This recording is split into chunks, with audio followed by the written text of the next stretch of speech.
안녕하세요. RWL 1편에 출연했던 로아스의 송민희. 새로운 RWL 멤버 신정민입니다.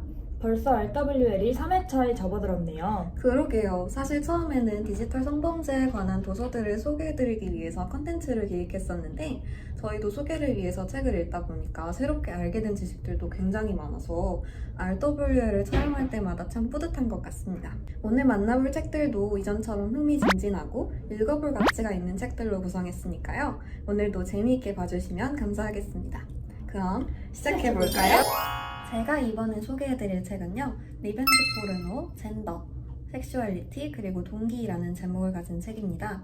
책의 이름에서부터 알 수 있다시피 리벤지 포르노, 즉 비동의 성적 영상 유포에 관한 내용을 담고 있는데요.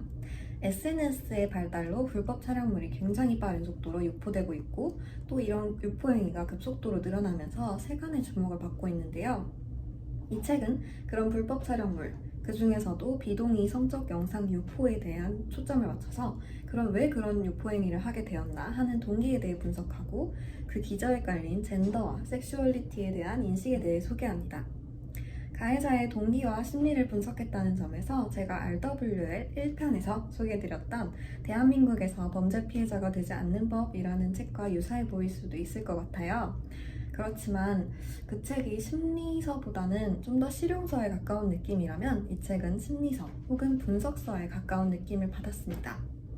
그래서 가해자의 심리를 분석하고 피해자가 어떻게 폭력에 희생되었는지에 관한 근본적이고 반복적인 문제를 젠더 인식과 섹스의 구조, 그리고 이분화된 젠더와 성적 의미 사용에 관해서 이해할 수 있도록 살펴보고 있습니다. 가해자의 심리와 피해자의 반복적 피해 구조를 알게 된다면 피해 상황을 예방하는 데도 어느 정도 도움이 될 것 같아요. 네, 맞습니다. 저자들은 가해자의 대화에 초점을 맞추어서 그 담화를 면밀히 살피는 방식으로 비동의 성적 영상 유포에 대해서 분석하고 젠더와 섹슈얼리티에 관한 어떤 가스라이팅을 통해 피해자를 비난하고 있는지에 대해 연구하고 있는데요. 말씀해주신 것처럼 이렇게 피해의 방향성을 알고 있다면 피해를 예방하는 데 굉장히 많은 도움이 될 수 있을 것 같습니다. 제가 오늘 소개해드릴 책은 바비의 분위기입니다.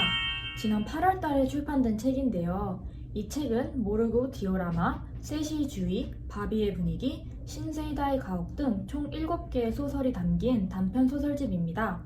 7개의 소설들은 모두 우리가 가까이서 볼 수 있는 디지털 성범죄 및 여성의 삶과 관련된 내용을 담았고 이를 통해 우리에게 경각심을 줄 수 있는 책이라고 생각합니다.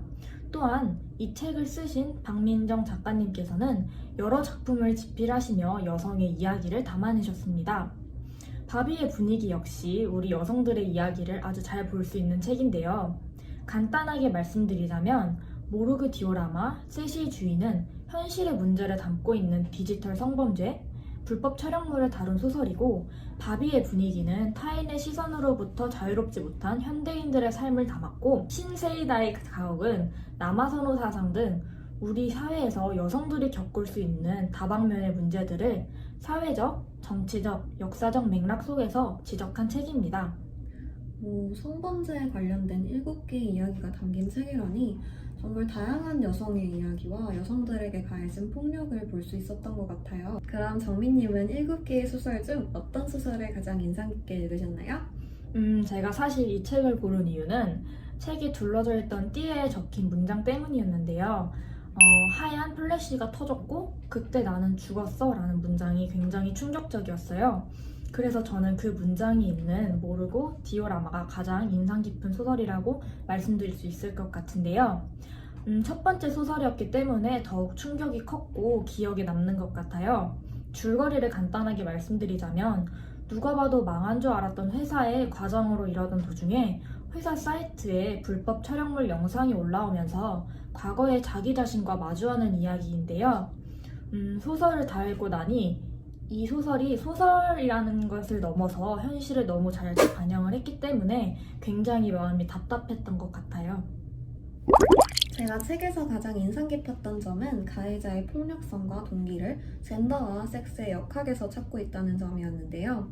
사실 그냥 젠더 갈등이다, 남녀 갈등이다 하는 식으로만 바라보는 국내의 시선과는 다르게 좀 더 근본적인 원인을 탐색하고자 하는 느낌을 받았습니다. 게다가 가해자의 심리 상태를 깊게 살펴보면서 젠더 폭력을 촉진하는 소셜 미디어에 대해서도 통찰력 있게 바라보고 있다는 점에서 인상 깊었습니다.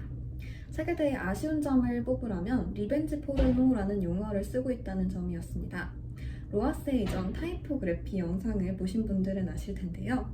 리벤지 포르노는 흔하게 쓰이고 있는 용어이기는 하지만 리벤지라는 말이 사실 피해자가 무언가를 잘못해서 복수를 받고 있다 하는 인식을 심어줄 수 있어서 피해자에 대한 2차 가해의 가능성을 담고 있습니다. 그래서 책 안에서도 용어에 대한 이야기를 분명히 하고 있고 저자분께서도 이미 리벤지 포르노라는 용어가 뭔가 잘못됐다는 것을 알고 계시는 듯 했는데도 불구하고 리벤지 포르노라는 용어를 왜 굳이 책의 이름으로까지 사용하셨는지에 대해서는 의문이 남습니다. 이 책에서 인상 깊었던 것은 7개의 소설이 모두 여성과 관련된 다양한 사회 현상을 다뤘다는 점입니다.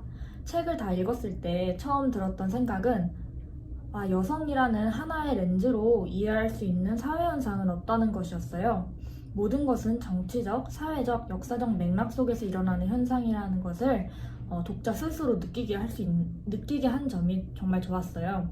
과거 우리 사회에 뿌리 박혀 있던 남아선호 사상, 디지털 성범죄의 공포에서 자유롭지 못한 여성들의 삶을 마치 교과서처럼 차분하게 쓰셨지만 특히 그 안에서 여성으로서 느낄 수 있는, 공감할 수 있는 분노가 너무 잘 느껴져서 책을 다 읽고 정말 생각이 많아졌고 우리 사회에서 여성들의 이야기에 더 집중해야 한다는 생각이 들었어요. 저도 정민님의 말씀을 들어보니까 이 책이 여성들의 시각을 현실적으로 실감나게 드러내서 독자분들이 더욱 공감하면서 함께 분노할 수 있게 해줬던 것 같아요. 그렇다면 이 책에 대해 아쉬웠던 점은 무엇이 있을까요? 소설에 대한 아쉬웠던 부분은 딱히 없었던 것 같아요. 오히려 소설일까 싶을 정도로 실제 이야기처럼 다가와서 더욱 현실감 있다고 생각을 해요. 다만 이 책을 읽고 과연 모두가 여성의 이야기에 공감할 수 있을까 하는 의문이 들었고 그렇지 못할 거라는 생각에 그런 우리 사회 분위기가 좀 안타까웠습니다. 이 책은 디지털 성범죄의 한 종류인 비동의 성적 영상 유포에 대해서 다루고 있다는 점에서 디지털 성범죄와 관련이 있다고 말씀드릴 수 있을 것 같아요. 다만 다른 디지털 성범죄 관련 도서와 조금 달랐던 점은 다른 도서들에서는 표면적인 디지털 성범죄의 발생 이유 혹은 피해자 또는 가해자의 심리 등을 분석하고 있었다면 이 도서에서는 이러한 범죄가 발생해도 아무렇지 않게 넘어갈 수 있도록 만든 제재를 가하지 않고 있는 현행 법 체계와 통찰력을 잃은 미디어에 대해서 사회 전체적 구조 관점에서 비판하고 있다는 점이었습니다. 특히나 이러한 분석을 통해서 비동의 성적 영상 유포를 억제할 전략을 탐색하고 피해자 지원과 가해자 재교육 프로그램의 효과까지도 살펴보고 있다는 점에서 굉장히 추천드리고 싶었던 책이었습니다.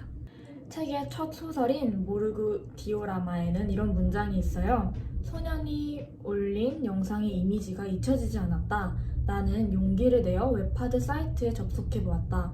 성인물 카테고리에 국산이라는 네임카드가 붙은 게시물을 하나씩 클릭해봤다. 전부 비동의 유포 성적 촬영물이었다. 친구가 찍은 내 여친. 나는 이토록 수많은 일반인들을 살아가면서 대면해 본 적이 없었다. 그리고 두 번째 소설인 셋이 주위에는 부탁드립니다. 제 얼굴이 찍힌 영상을 지워주세요. 저는 평범한 시민입니다. 라는 문장이 있어요. 첫 번째 문장은 사실적으로 우리나라의 불법 촬영물이 어떻게 실제로 웹하드에 존재하는지를 보여주고 두 번째 문장은 그 성범죄 피해자의 외침을 잘 보여줬어요. 제가 한국사이버성폭력대응센터에서 불법 촬영물들을 실제로 모니터링 했었는데 그때 제가 경험한 바와 소설에서 보여진 부분이 정말 일치해서 이 소설이 다른 소설들과는 달리 정말 우리 사회를 표현하고자 했음을 알 수 있었어요. 그리고 아직 불법 촬영물이라는 올바른 용어 대신에 몰래카메라라는 용어를 사용하는 경우가 많은데 이 부분 역시 정확한 용어를 쓰고 있어서 꼭 여러분께 추천해드리고 싶은 책이었습니다. 책의 마지막 부분에는 비동의 성적 영상 유포에 관한 세계 각국의 현행 법체계에 대한 내용이 실려 있습니다. 전 세계적으로 비동의 성적 영상 유포에 관한 문제성과 심각성은 인식하고 있음에도 불구하고 아직 가해자를 기소할 수 있는 충분한 법률이 존재하는 국가가 별로 없다고 해요. 그래서 보편적 법률이 존재하는 국가로는 영국, 이스라엘, 일본, 호주 등의 10개국에 지나지 않는다고 합니다. 그마저도 법률을 보편적으로 적용할 수 있는 일관성이 없는 경우도 존재하고 동의한 후에 촬영한 영상물은 촬영을 동의한 것이지 유포를 동의한 것이 아님에도 불구하고 처벌할 수 없는 경우가 많다고 합니다.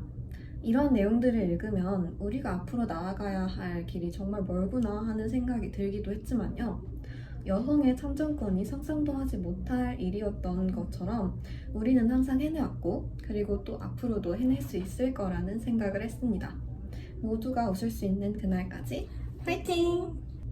앞서 디지털 성범죄와 관련된 이야기만 했는데 이 책 속 신세이다의 가옥에서는 남아선호 사상을 다루고 있어요.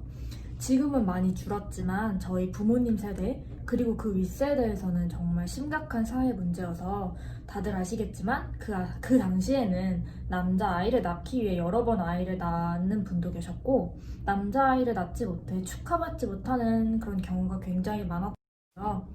심지어는 여자아이면 아이를 지우는 경우도 있었다고 하는데요. 지금은 우리 사회의 남아선호 사상이 심하지 않은 과거의 사회 현상이지만 저는 이 문제를 꼭 짚고 넘어가고 싶었습니다. 지나간 과거라도 꼭 다시 생각해 볼 필요가 있다고 생각을 해요. 그리고 디지털 성범죄가 날이 갈수록 그 유형도 다양해지고 방법도 다양해지고 있는데 그 안에서 우리가 피해자의 목소리에 더 귀를 기울여야 할 필요가 있다고 생각을 했습니다. 디지털 성범죄가 사라지는 그날까지 항상 노력하겠습니다.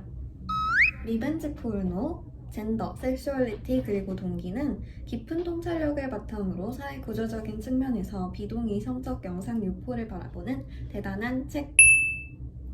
바비의 분위기는 현재 우리 사회에서 여성들이 어떤 삶을 살고 있는지 사실적으로 드러내 공감할 수 있는 책. 3회차 리드 윗 로아스에서는요, 리벤지 포르노, 젠더, 섹슈얼리티 그리고 동기와 바비의 분위기 이렇게 총 2권을 소개해드렸습니다. 정민님은 RWL 촬영한 처음이셨는데 어떠셨나요? 처음으로 RWL에 참여를 했는데 처음이라 많이 떨리고 카메라 앞에 서는 게 좀 긴장이 됐는데 미니님께서 촬영을 정말 잘 이끌어 주셔서 편안하게 임할 수 있었습니다. 정말 감사합니다. 지금까지 올라온 RWL 영상들을 보면서 정말 의미 있다고 생각해서 빨리 함께하고 싶었는데 정말 행복하고요. 역시나 저도 책을 읽으면서 많이 배웠고 디지털 성범죄에 대해 조금 더 생각해보는 기회를 가진 것 같아요. 네, 저 또한 정민님과 함께 디지털 성범죄 관련 도서를 소개해드릴 수 있어서 정말 영광이었습니다. RWL을 시청하시는 분들께서도 추천 도서를 읽으시고 조금이나마 도움을 받으실 수 있게 된다면 참 좋겠습니다. 그럼 이번 RWL은 여기서 마치고 다음에는 다른 멤버와 함께 더 흥미로운 책으로 돌아오도록 하겠습니다. 안녕!